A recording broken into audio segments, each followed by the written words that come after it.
자, 성령 열매가 뭐요? 그러니까 이중 사랑 계명을 지켜서 하나님을 사랑하고 이웃을 사랑하여 얻는 열매들.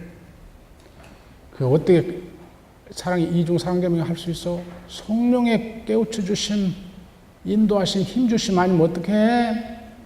그러니까 성령 받고 성령에 따라 사는 삶의 진정한 징표들이야.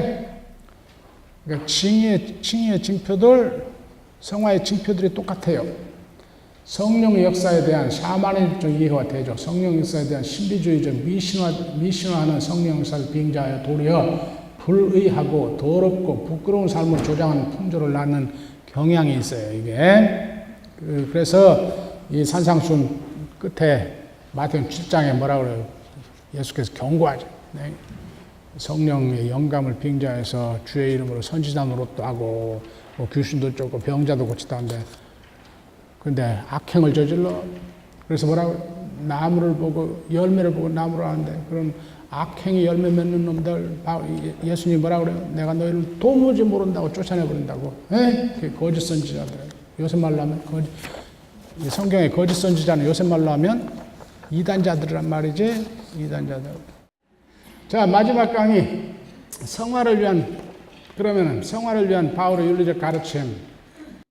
또는 여기서 성화는 내가 전통적인 언어 썼어. 거기다가 다시 써요. 성화 가로하고 의인으로 살기. 그러니까 칭의와 성화가 이게 동의어야. 그냥 이 용도에 따라 변경하는 그림만 다른 거지. 동의어야.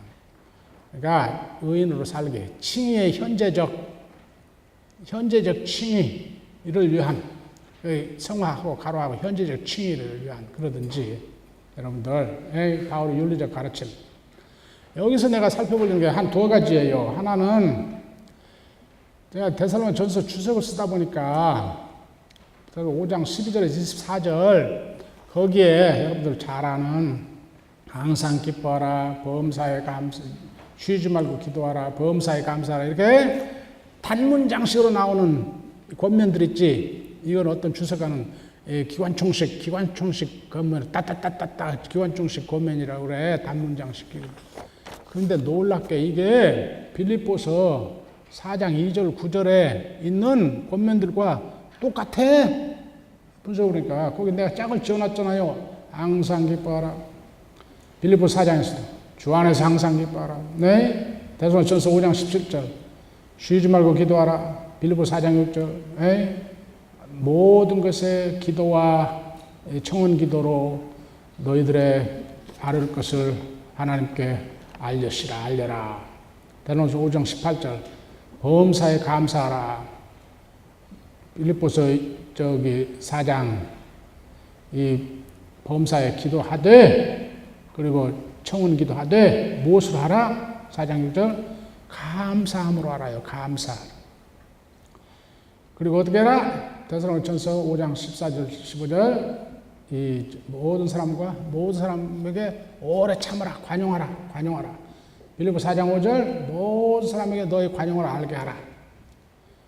언제까지? 빌립보 4장 5절 주께서 가까우시니까. 어디 써 있어? 데살로니가 4장 13절 5장 11절까지 그 부분이 굉장히 확대됐어. 데살로니가 전서에서는. 네? 주께서 가까우시니. 그러면 어쩐다? 데살로니가 5장 23절 평강의 하나님이 너희를 지킨다. 어디 써 있어? 빌립보서 4장 7절 9절 두 번 반복돼 있어. 이게 빌립보에서의 중요하구나. 평강의 하나님 강조가. 그래서 두 번 반복돼. 주께서 가까우시다는 게 중요하구나. 그러니까 데살로니가에서 이것을 4장 13절에서 5장 11절까지 길게 확대했구나. 내용은 똑같아. 근데 어느 서신에 어떤 부분이 더 확대되고 어떤 부분이 약간 줄여나오고. 그러니까 바울이 기본적으로 같은 윤리적 권면, 기본적으로 기독교 생활은 이래야 된다는 바울의 윤리적 가르침, 어느 교회나 가르치는 게 있었는데 그 교회의 사정에 맞춰서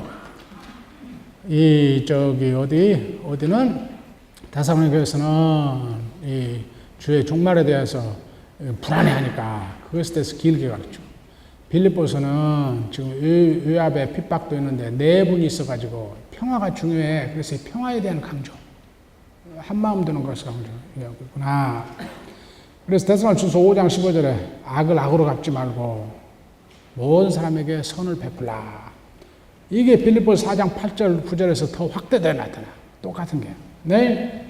그러면 데살로니가 5장 23절 하나님께서 너희의 영과 혼과 몸을 지키시리라. 빌립보서 4장 7절 9절 하나님의 평강이 너희들의 마음과 심장과 마음을 지키시리라. 데살로니가전서 5장 14절 그 믿음이 약한 자들을 위안하라. 빌립보서 4장 6절 뭐라고 걱정하지 마라. 자, 놀랍게 똑같아. 근데 로마서 12장 9절 21절 보니까 거기도 똑같아. 거기도 똑같아. 그래서 거기 쭉 써놨어요. 쭉 써놨어요. 거기 자세히 안 보겠는데 한번 보세요. 집에 가서. 그래서 그런데 로마서에서는 특별히 강조하는 게 로마 12장 14절 21절에 세 번씩 반복해서 겸손하라, 복수하지 말라, 원수까지도 사랑하라. 그래야 이 모든 사람들과 평화롭게 지내라. 요게 세 번씩 반복되어 있어요. 요게.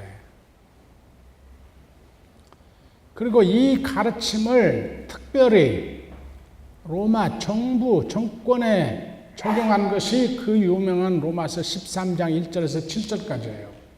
복수하지 말라, 원수까지 사랑하라, 모든 화평하게 살라. 요 가르침. 이건 뭘 말해요? 그러니까 요 부분이 빌립보서나 데살로니가서도 있는데 요 부분이 특별히 로마서에서 세 번, 네 번씩 되풀이되면서 특별히 또 정권에 대해 적용되는 그 크게 확대돼. 아까 데살로니가 전서에서 그 종말론 가르침이 크게 확대. 빌립보서에서는 주께서 가까우시나 딱 한마디만 나와. 그런데 데살로니가 전서에서 4장 13절에서 5장 11절까지 길게 확대돼. 그 사람들이 종말론에 대해서 불안해하니까. 근데 그 관점에서 똑같은 문제를 보세요. 로마서 12장과 13장의 권면들을 분석해 보니까 데살로니가 전서나 빌립보서의 말미에 있는 윤리적 권면과 똑같은데 로마서에서는 뭐가 확대되어 있어? 종말론이 확대된 것도 아니고 이 서로 한마음 되고 평화 이루라는 빌립보서에 확대된 것도 아니고 무엇이 어찌든지 겸손하고 어찌든지 몸 낮추고 어찌든지 원수 갚지 말고 보복하려 말고 원수까지 도리어 사랑하고 원수를 위해서 기도하고 특별히 정권에 또 거기 대항하지 말라. 하나님께서 그 정권에 칼 준 거 그 의도가 있다고 생각하고 순종하고 그 정권에 순종하고 그 세금 정확히 내고 세금 지금 저항 운동이 일어나고 있는데 로마에서 너희들 거기 동조하지 말아라. 지금 왜 바울이 이 부분을 강조해서 로마서에서는 역사적인 정황이 로마서 언제쯤 쓰였어요? 한 56년쯤 쓰였어요. 56년 봄에. 지금 팔레스타인에서 열혈당 운동이 막 불같이 일어나고 있어. 그래서 불과 10년 내에 유대전쟁으로 폭발할 거예요. 거기에 그리스도인들이 지금 동조할까봐 그런 거예요. 거기.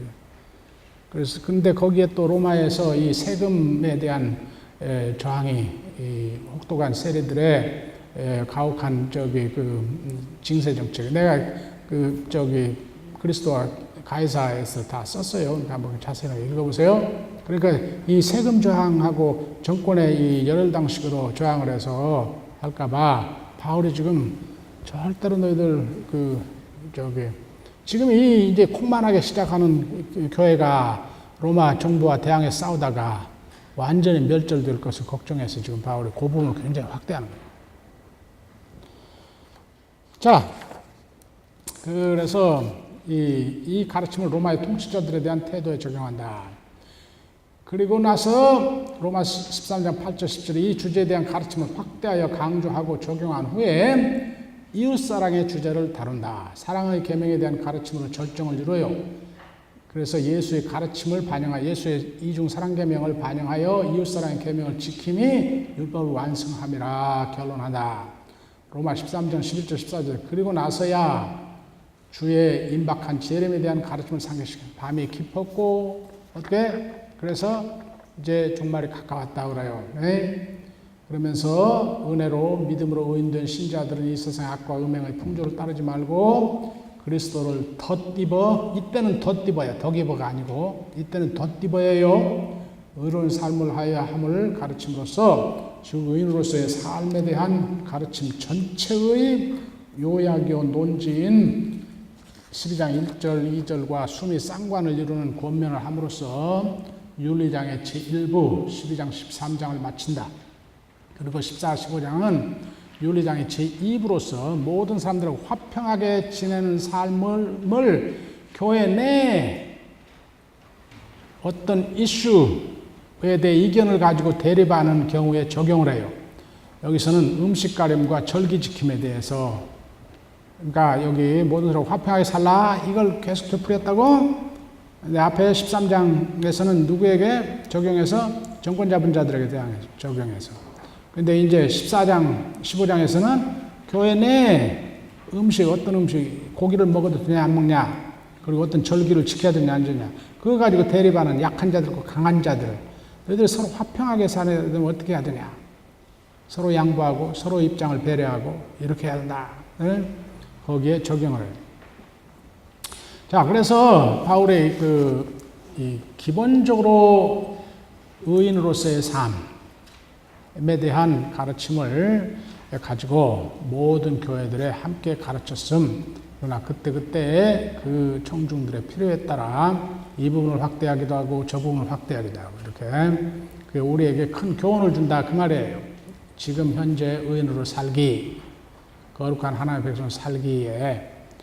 자, 근데 그 중에 가장 중요한 게 이중 사랑계명이다. 하나님 그리스도의 법, 그리스도의 법에 집중을 했다. 그리고 음식 가리기, 절기 등 지키기 이런 것들은 아디아포라의 문제, 아디아포라 문제란 말은 지켜도 그만, 안 지켜도 그만의 문제. 이런 것에 있어서는 그리스도인이 자유함. 그래서 율법주의를 반대해요, 바울. 내가 이것은 어느 책에 자세히 써놔서 어디 고린도전서 주석 그 부록에 자세히 써놨으니까 고린도전서 주석에도 썼고 그 부록에도 자세히 써놨으니까 그거 보세요. 그러나 예수가 만몬 우상 숭배에 경계했죠. 바울은 이방 신들 우상 숭배와 음행 경계, 하나님 사랑의 반대말. 당시 이방 세계의 현실을 반영해서 그래요. 그래서 이방 신들 우상 숭배, 음행 경계. 예수께서 복수금지, 원수사랑을 강조했지. 산상수훈에서 또는 누가복음 평지설교에서 바울이 이 부분을 거의 인용을 해. 거의 인용이란 말은 그러니까 문구 그대로 인용 않고 그러나 거의 문구대로 인용을 해. 문구대로. 예수님의 이 마태복음 5장 38절 48절을 로마서 12장 14절 21절에 거의 다 인용을 해요. 고린도전서 4장 11절 22절에도 마찬가지. 바울이 산상수훈을 잘 알았어.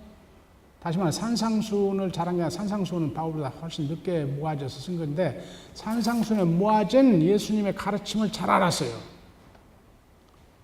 그래서 이 로마서 12장 14절 21절과 고린도전서 4장 11절 22절에 잘 썼어요.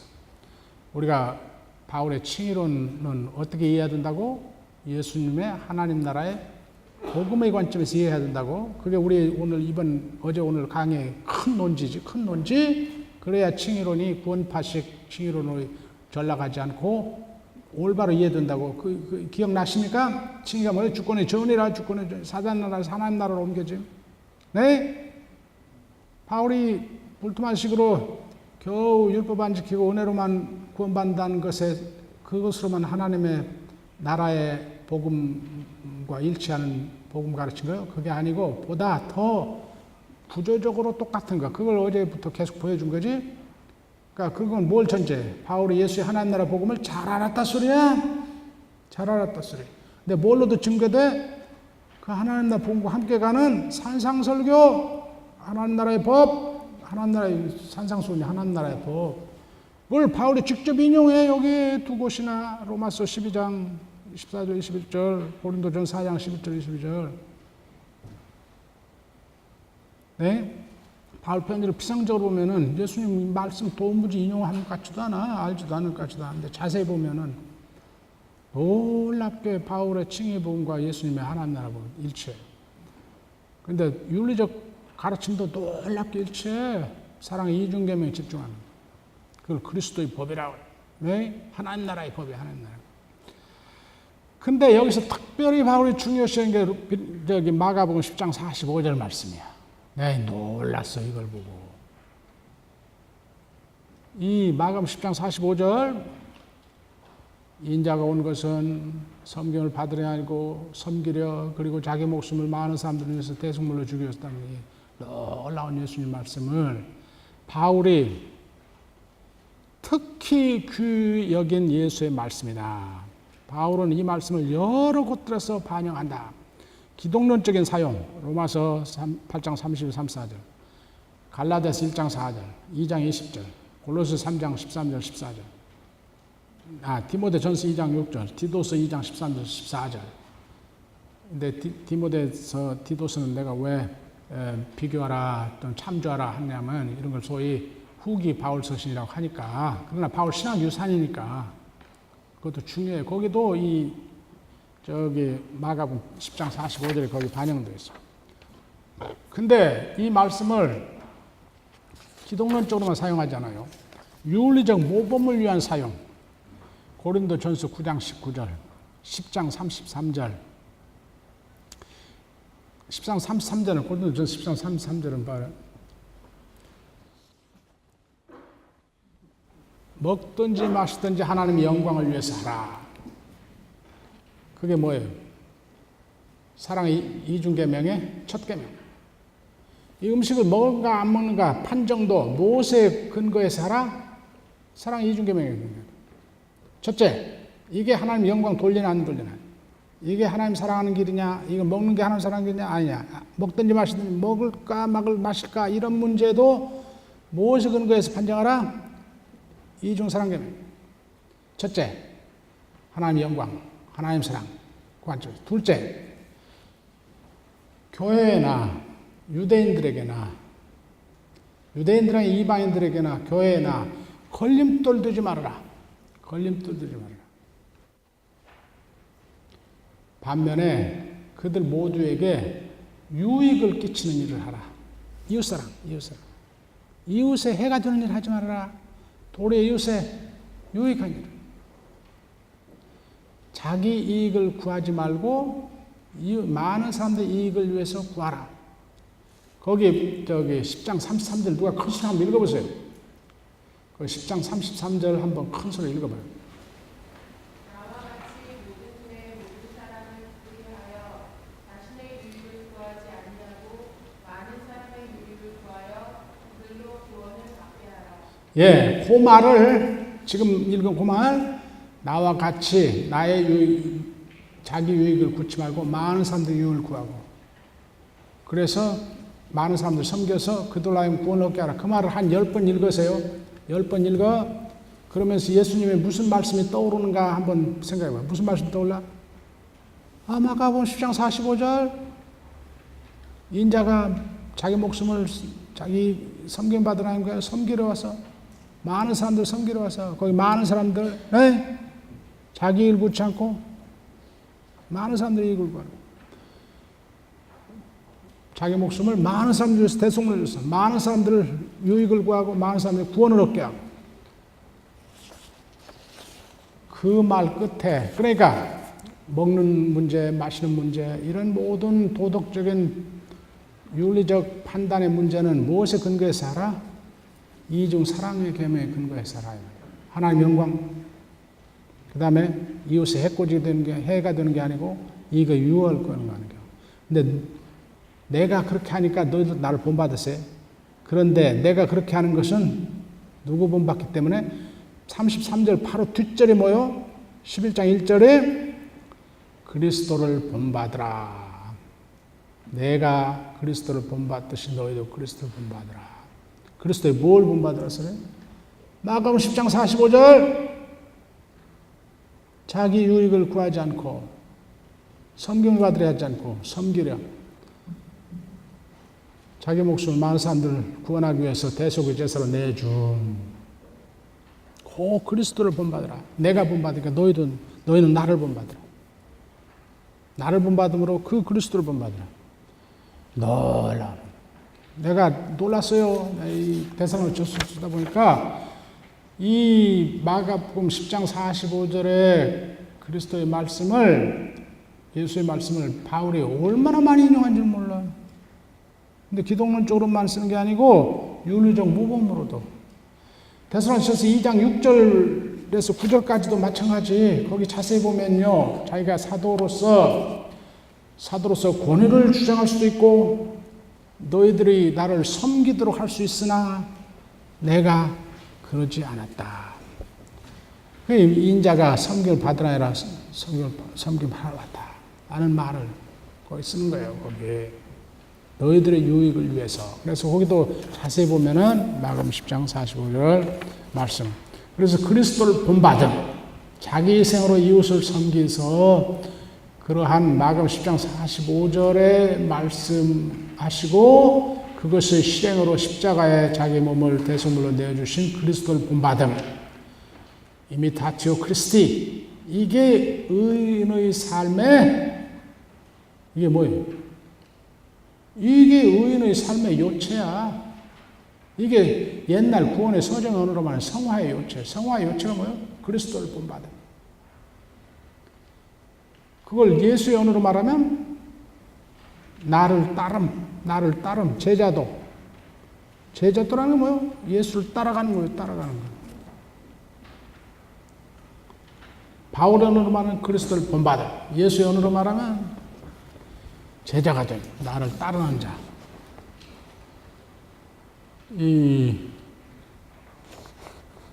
여러분들 보네프의 유명한 책자 중에 하나가 제자도 있지. 그 책의 독일어 제목이 뭔지 압니까? 나하폴게. 제자도란 말인데 뒤따라감 그 말이에요, 문자적으로. 폴겐 따라간단 말이에요. 뒤에서 뒤따라감. 그게 제자들. 나를 따르라. 자기를 부인하고 자기 십자가로 나를 따르라. 어떻게 한다고요? 이웃을 섬김으로 이 마가복음 10장 40절. 자, 그리고 또 하나. 그래서 그러니까 예수의 산상수훈 말씀을 바울이 굉장히 중요시해서 산상수훈은 그러니까 정확히 말합시다. 마태복음이나 누가복음은 바울보다 한 세대 후에 쓰여지기는. 그러니까 산상수훈을 바울이 중요했다 하면 이 오해가 생길 수 있어요. 산상수훈에 모아진 하나님 예수의 말씀 가르침들을 바울이 굉장히 중시했다는 것. 특히 이웃사랑, 원수 보복하지 않고 원수까지 사랑함, 굉장히 중시했다는 것. 그 하나님 나라의 법을 중시했다는 것. 사랑의 이중계명에 집중했다는 것. 하나님 나라의 법, 그걸 그리스도의 법이라고까지 말하면서, 네. 그 다음에 마가복음 10장 45절 말씀을 기독론적으로만 중시한 게 아니고 윤리적 모범으로 중시했다는 것. 이 이미타티오 크리스티, 그리스도를 본받음의 중요성. 그건 곧 제자도의 언어다. 예수의 제자도의 언어. 바울이 실현한 거예요. 바울 스스로는 제자가 아니었지만, 육신의 예수는 제자는 아니었지만 그 가르침과 정신을 실현한 거예요. 마지막으로 하나 더. 마가복음 8장 38절, 누가복음 12장 8절 9절, 10장 32절 33절 말씀의 중요성. 이건 무슨 말이냐면요. 지금 여기서 나를 우리말 번역하면 시인하는 자는 그렇게 됐을 거예요. 나를 고백하는 자는 인자가 하늘의 천사들과 함께 올 때에 그를 시인하겠고 그를 하나님의 백성으로 인정하겠고 나를 부인하는 자는 그때 부인되리라는 말씀이에요. 이게 종말론적인 탈리오의 법의 적용이라고 그래. 눈에는 눈, 이에는 이의 탈리오의 적정보응. 근데 여기 중요한 게 최후의 심판의 근거가 이거예요. 최후의 심판의 근거. 예수를 하나님 통치의 대행자로 지금 인정하고 고백하고 순종하는 자는 최후의 심판 때에 인자가 그를 하나님의 백성으로 인정하고 중보하고 변호할 것이고 예수를 지금 하나님의 통치의 대행자, 그걸 다른 기독론적인 칭으로 말하면 하나님의 아들로 즉 주로 인정하지 않고 부인하는 자는 그도 그때의 최후의 심판 때에 인자, 그때 올 재림할 인자에 의해서 부인되리라. 네? 이 말씀이 이렇게나 많이 반영이 되어 있어요. 여기 빌립보서 1장 19절 20절, 로마서 1장 16절 8장 34절, 고린도전서 1장 6절 8절, 데살로니가전서 1장 5절 6절, 3장 12절 13절, 그런데 디모데후서 2장 12절 13절, 거기 하나씩 좀 보십시다. 빌립보서 1장 19절 20절에 바울이 뭐라고 해요? 자기가 지금 생사를 판가름할, 어쩌면은 사형 선고로 끝날 이 황제 앞에서, 가이사 앞에서 재판을 앞두고 삶과 죽음의 갈림길에서 고민을 하고 있어요. 그래서 사는 것이 더 유익한지 죽는 것이 더 유익한지, 그래서 개인적으로는 뭐라고 그래요? 사는 것이 내게 더 유익이라. 그러나 교회를 생각할 때 내가 좀 더 살아야겠다. 너희들을 위해서 내가 좀 더 살아야 할 필요가 있다. 내가 이 둘 중에 어느 것을 택할지 모른다. 이렇게 고민하는 사람이지. 그런데 결국 살기로 결정을 해요. 살기를 바라고, 교회를 위해서. 이 고난의 삶이지만. 그래서 너희들의 기도와, 거의 번역이 잘못된지도 몰라. 너희들의 기도와 그 기도에 응답하는 성령의 도우심으로 그 재판정에서 내가 담대히, 전에도 그랬지만 항상 그랬지만 지금도 담대히 그리스도의 이름을 크게 하리라. 그리스도의 이름을 위대하게 하리라. 그리스도에 대해서 담대히 증거하겠다, 그 말이에요. 그래서 그러므로 해서 이 재판이 너희들의 기도와 성령의 도움으로 내가 그리스도를 담대히 증거함으로 이 재판이 나의 구원으로 결말질 것을, 이때 구원이란 말은 나의 무죄 석방이란 말이에요.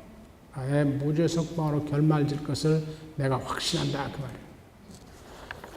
재판장 앞에서 그리스도를 부인하지 않고 담대히 고백함으로써 그 그리스도 영, 성령의 힘입어 어쩐다고요? 너희가 나를 고백하면 인자가 어쩐다고? 너희를 인정하겠고, 그 보응을 관계를 지금 말하는 거예요. 그래서 그리스도 영, 성령의 도움으로 이 재판에서 무죄 선언될 것을 나의 구원으로 판결될 것을 내가 확실히 한다. 로마서 1장 16절과 8장 34절의 그 짝이야. 내가 복음을 부끄러워하지 않는다. 그 말은, 여기 부끄러워하지 않는다는 말은 고백한다는 말에 반대말이에요. 여기 누가복음에 그런 형태로 나지. 누구든지 나를 고백하는 자는 인자가 그를 고백하겠고, 나를 부끄러워하는 자는 인자도 그를 부끄러워하리라. 부끄러워한다는 무슨 말? 고백한단 말의 반대말이에요. 그러니까 여기 로마서 1장 10절 내가 복음을 부끄러워하지 않는단 말은 내가 이 복음을 고백한다, 그 말이에요. 고백한다. 왜? 이 복음 모두 믿는 자들에게 구원을 줄 힘이니까. 그러니까 어떻게 해요? 8장 34절에 그 그리스도가 하나님 아들이 그런 사람에게는 최후 심판 앞에서, 하나님 앞에서 변호한다. 변호한. 요 짝도 지금 여기 예수의 이 인자 말씀을 반영하는 거예요. 고린도전서 1장 6절 8절도 마찬가지예요. 그리스도의 증거가 너희들 가운데서 견고하게 받아들여졌으므로, 확실히 받아들여졌으므로, 그래서 너희가 그리스도를 고백하게 되었으므로 어쩐다? 그리스도가 너를 하나님 심판대 앞에서 견고하게 서게 하리라. 그게 짱이야, 짱. 지금 우리가 그리스도를 고백하면 그가 우리를 하나님의 심판대 앞에서 변호해서 그 앞에 서게 한다. 짝이야. 데살로니가 5장 6절과 3장 13절도 짝이야. 너희가 고난 가운데서 성령이 주는 기쁨으로 복음을 받았으니 3장 13절. 그래서 주께서 어쩐다? 너희들은 하나님 심판대 앞에서 성화에 있어 책망할 것이 없는 자들로 굳건히 세우리라. 네? 이렇게, 자, 여기 지금 이 마가복음 8장 38절, 누가복음 12장 8절 9절, 마태복음 10장 30, 33절, 이 인자의 말씀의 중요성. 중요한 것은 지금 우리가 그리스도를 아까 로마서 10장 9절의 그 세례의 말씀, 예수를 시인한 자는, 지금 예수가 주이시다 고백하는 자. 그 고백으로 우리가 예수의 주권으로 전이 된다고, 하나님 아들의 주권으로 전이 돼요. 그걸 다시 말하면 칭의 되는 거예요. 칭의 되는 거. 그런 사람은 예수의 이름을 부끄러워하지 않고 그의 이름을 부르는, 예수가 주이시다 고백하고 이름을 부르는 자, 그래서 그 주권에 의지하고 순종을 하는 자, 그의 나라에 들어간 자, 그래서 그에게 서 있는 자, 그 주께서 최후 심판 때 그를 변호해서 자기 백성으로 확인해서 이 구원의 완성을 이렇게 한다. 최후 심판에서 하나님 아들 주 예수 그리스도 변호를 받기 위해서 지금 여기서 신실한 제자도의 삶을 살 것을 요구해. 예수를 주로 고백하고 그 주에 의지하고 순종할 것을 요구한다. 자, 여러분들 고생 많이 하시네. 결론. 바울의 하나님의 아들의 복음은 로마서 1장 2절 4절은 칭의 복음과 같은 복음이고, 그것은 예수의 하나님 나라의 복음의 기독론적 구원론적 표현이다.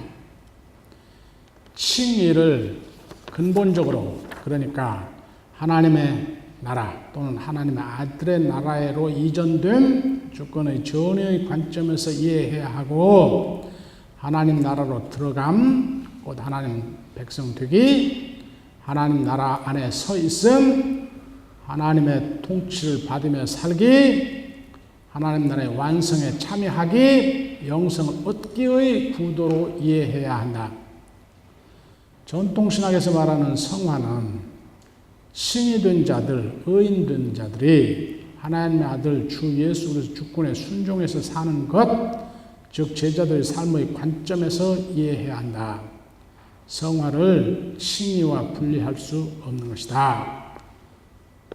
전통신학에서 말하는 성화 없는 칭의는 없다. 그 말에 지금까지 같이 공부한 것이죠.